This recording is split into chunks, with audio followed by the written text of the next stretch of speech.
नमस्कार मित्रांनो, मराठी क्राईम स्टोरीमध्ये आपलं स्वागत आहे. ही सत्य घटना आहे मुंबई येथील सांताक्रूझ केज पोलीस स्टेशन अंतर्गत कालिना इलाक्यात. जोगिंद मेहतो राहत होता. त्याचे वय 44 वर्षाचे होते. जोगिंद याचे लग्न झालेलं आहे. त्यांची पत्नी आणि एक मुलगा आहे. जोगिंद एका मुंबईमध्ये राहून फॅक्टरीमध्ये काम करायचा आणि पैसे कमवायचा आणि घरचं चालवायचा. सर्व काही ठीकठाक सुरू होतं. 2018मध्ये जोगिंद मेहतो बहिणीच्या घरी गेला होता. बहिणीच्या घरी गेल्यानंतर बहिणीची जी नणद होती तिचं नाव कांचन होतं. तो त्या कांचनला पाहून खूप घायाळ झाला आणि तिला तो बघतच राहिला. त्याला वाटत होतं की काहीही झालं तरी आपल्याला कांचन भेटली पाहिजे. जोगिंदचं लग्न झालं होतं, एक मुलगा झाला होता, तरी देखील तो कांचनच्या प्रेमात पडला होता. कारण कांचन दिसायला खूपच सुंदर होती आणि तिच्याशी तो बोलण्याचा प्रयत्न करत होता. बहिणीच्या घरी तो 2-3 दिवस राहतो आणि कंचनसोबत ओळख वाढवण्याचा प्रयत्न करतो. ओळख तर त्यांच्यात होती, मात्र मैत्री करण्याचा प्रयत्न करतो. 2-3 दिवसांमध्ये तो कंचनला सेट करतो आणि कंचनला म्हणतो की तू खूप सुंदर आहे, मला तू खूप आवडते. आता कंचनला ह्याच्याबद्दल सर्व काही माहीत होतं. त्याचा बॅकग्राऊंड, कारण तो आता 44 वर्षाचा पुरुष आहे, लग्न झालेला आहे, पत्नी, एक मुलगा आहे. कंचन म्हणते, तुम्ही हे काय बोलत आहे? तुमच्या आणि माझ्या वयात खूप फरक आहे. माझं तर अजून लग्न झालेलं नाही. मात्र जोगिंद कंचनला कशाही प्रकारे इम्प्रेस करतो. तिला सांगतो की जरी तुझं लग्न झालेलं नाही आणि माझं लग्न झालं आहे म्हणून काय झालं, प्रेम वय पाहून होत नसतं. माझं तुझ्यावर खूप प्रेम आहे. मी तुझ्या सर्व इच्छा पूर्ण करेल. आणि अशा प्रकारे जोगिंद कंचनला मोबाईल नंबर वगैरे देतो आणि ती देखील त्याला नंबर वगैरे देते. कंचन अविवाहित होती आणि तिला देखील जोगिंद आवडू लागला होता. आणि हळूहळू फोनवर बोलता बोलता दोघांचा कॉन्टॅक्ट सुरू झाला आणि दोघेही फोनवर बोलू लागले. आणि त्याने कंचनला आपल्या जाळ्यात ओढलं. कंचन त्याच्यावर प्रेम करू लागली. जोगिंद कंचनवर प्रेम करत होता. दोघांचंही ठरलं आता भेटायचं. दोघेही हॉटेल वगैरे लॉज या ठिकाणी भेटू लागले आणि त्यांच्यामध्ये संबंध बनू लागले. 2018पासून या दोघांचं प्रेम सुरू झालं होतं. आता 2020 सुरू झालं. 2020मध्ये कंचनचे घरवाले तिचे लग्न करण्याचं ठरवलं होतं. आता ही गोष्ट जोगिंदपर्यंत येऊन पोहोचली होती. जोगिंद ऑलरेडी लग्न झालेलं होतं. त्याचं वय जास्त होतं, त्यामुळे जोगिंद त्यांना मदत करतो. कंचनचं लग्न मी एका ठिकाणी तुम्हाला स्थळ सुचवतो, त्या ठिकाणी तुम्ही तिचं लग्न करून द्या, असं जोगिंद कंचनच्या घरवाल्यांना म्हणतो. आणि कंचनचं लग्न, जोगिंद आपल्याच घराजवळ राहणारा एक तरुण होता. तो फॅक्टरीमध्ये त्याच्यासोबतच काम करायचा. त्या तरुणासोबत कंचनचं लग्न लावून देण्यात आलं. जोगिंदच्या सांगण्यानुसार आता कंचनचं लग्न करून देण्यात आलं होतं. आता कंचन लग्न करून जोगिंदच्या घराजवळच येऊन राहू लागते. तिचं लग्न झालं होतं. तिला आता पती होता. तिचा पती देखील फॅक्टरीमध्ये कामाला जायचा. मात्र या सर्व गोष्टी कंचनला आणि जोगिंदला खूप सोप्या झाल्या होत्या. कंचनचं जरी लग्न झालं होतं तरी ती कंचनचं सर्व प्रेम जोगिंदवर होतं. जोगिंद आपल्या घरातून सरळ निघाला की तो सरळ कंचनच्या घरात घुसायचा. जेव्हा कंचनचा पती हा कामाला जायचा तेव्हा तेव्हा जोगिंद कंचनच्या घरी जायचा. शेजारील लोक बघायचे, मात्र शेजारचे लोक विचार करायचे की हा तर वयस्कर व्यक्ती आहे आणि ती नवविवाहित वधू आहे, नातेवाईक देखील आहे, येत असेल सहज बोलायला बसायला. मात्र कोणालाही माहीत नव्हतं जोगिंद आणि कंचनमध्ये संबंध सुरू आहे. कंचनचा पती बाहेर फॅक्टरीमध्ये कामाला गेला की जोगिंद सरळ त्याच्या घरात घुसायचा आणि त्याच्या पत्नीसोबत संबंध सुरू असायचे. मात्र कंचनच्या पतीला काहीही माहीत नव्हतं. असे दिवस जात होते. आता 2025 सुरू झाले होते. डिसेंबर 2025 गेले होते आणि 2026 सुरू झाले होते. 1 जानेवारी 2026 पहाटेची 3 वाजले होते. 3 वाजता जोगिंद मेहतो खूप जास्त रडत होता. आपल्या अंगावर एका ठिकाणी त्याने हात जोराने पकडून ठेवलेला होता आणि आपल्या घराजवळ येऊन मोठमोठ्याने रडत होता.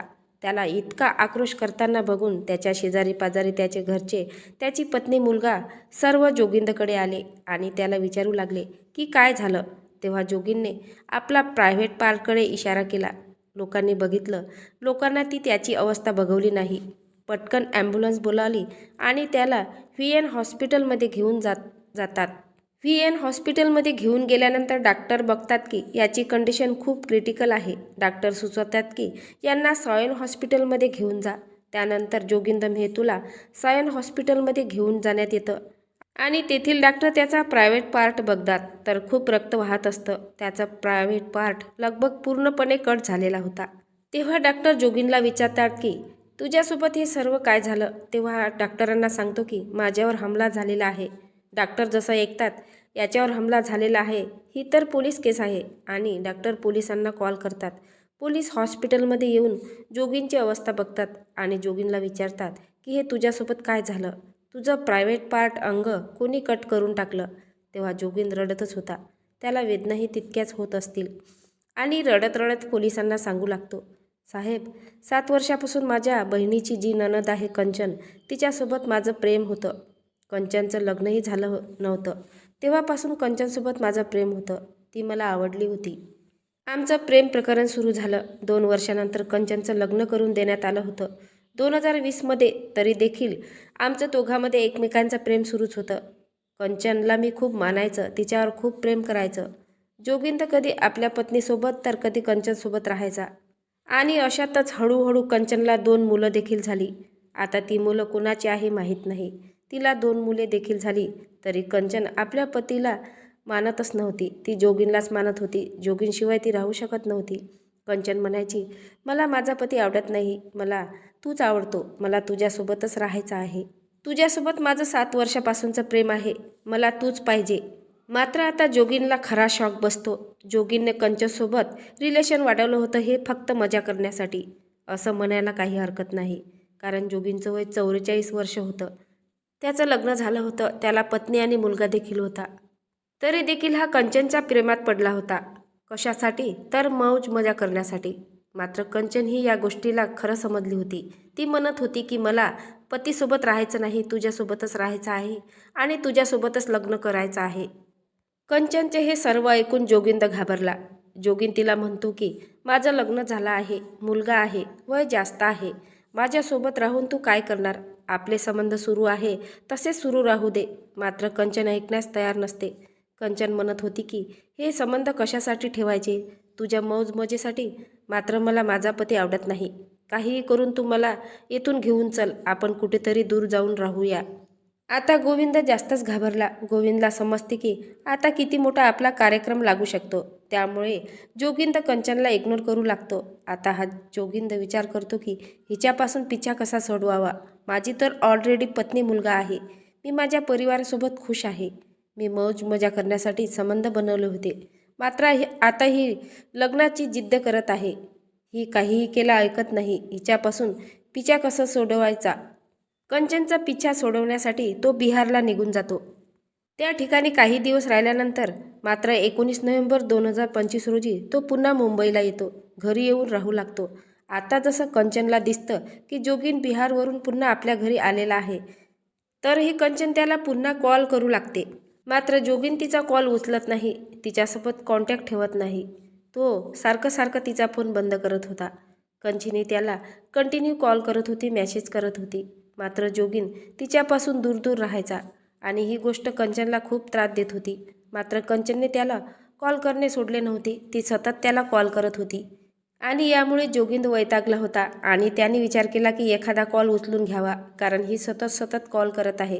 त्यामुळे तो तिचा एक कॉल उचलतो. 31 डिसेंबर 2025ची संध्याकाळ आणि याच दिवशी कंचन वारंवार त्याला कॉल करत होती आणि यामुळे शेवटी जोगीनने तिचा कॉल उचलला आणि कंचनसोबत बोलत होता. कंचन त्याच्यासोबत नर्वसपणे बोलू लागली. मात्र त्यामध्ये ती प्रेम दाखवत असते. कंचन म्हणते की काय झालं, इतक्या वर्षाचं 7 वर्षाचं प्रेम आहे आणि तू मला इग्नोर करू शकतो का?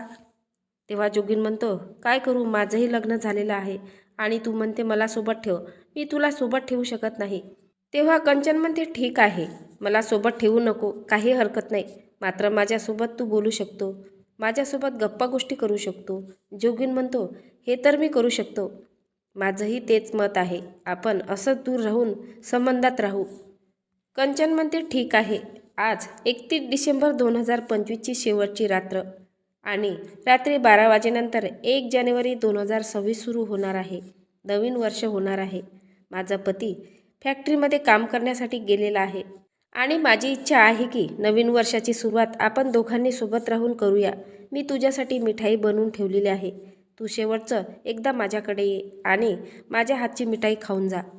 जोगीन विचार करतो, असंही आता तिने आपल्याला ॲक्सेप्ट केलेलं आहे, आपल्यावर दबाव आणत नाही, समजदारीची गोष्ट करत आहे.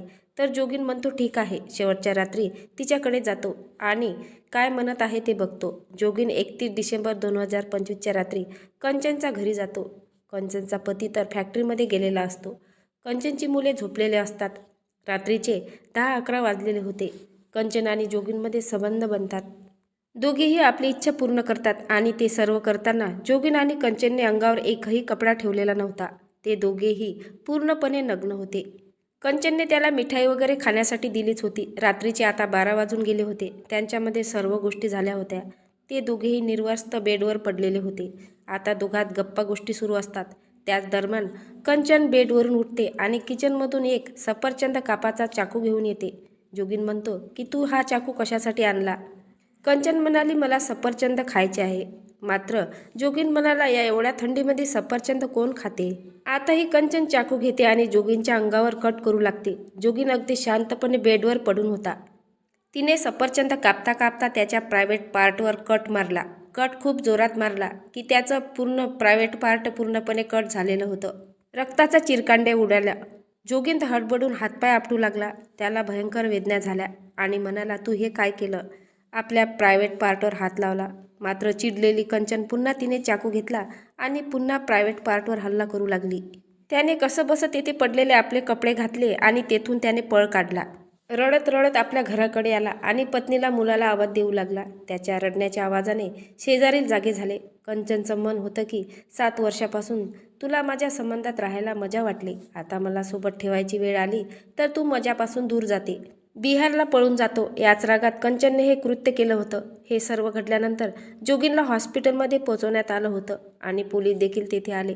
पोलिसांनी चौकशी केली आणि त्याने संपूर्ण कहाणी पोलिसांना सांगितली. पोलिसांनी जेव्हा CCTV चेक केले तेव्हा दिसलं की जोगीन कंचनच्या घरातून प्रायव्हेट पार्टला हात लावून पळत येताना दिसला आणि पोलीस कंचनच्या घरी गेले तेव्हा ती मुलांना घेऊन दरवाजा लॉक करून फरार झाली आहे. मात्र आता पोलीस लवकरात लवकर कंचनला शोधून काढणारच आणि तिला जेलमध्ये टाकणारच. जोगीनच्या प्रायव्हेट पार्टला 9 टाके पडलेले आहे. मात्र जोगीन आता पुन्हा आयुष्य कसं जगेल हे तर भविष्य ठरवेल. डॉक्टरचं असं मत आहे की कदाचित हे ठीक होऊ शकतं. मात्र या अनैतिक संबंधामुळे दोघांचंही आयुष्य बर्बाद झालं. तुम्हाला या घटनेबद्दल काय वाटते नक्की कमेंट बॉक्समध्ये सांगा. नवीन असाल तर चॅनलला सबस्क्राईब करा, लाईक करा. भेटूया पुढल्या व्हिडिओत. जय महाराष्ट्र.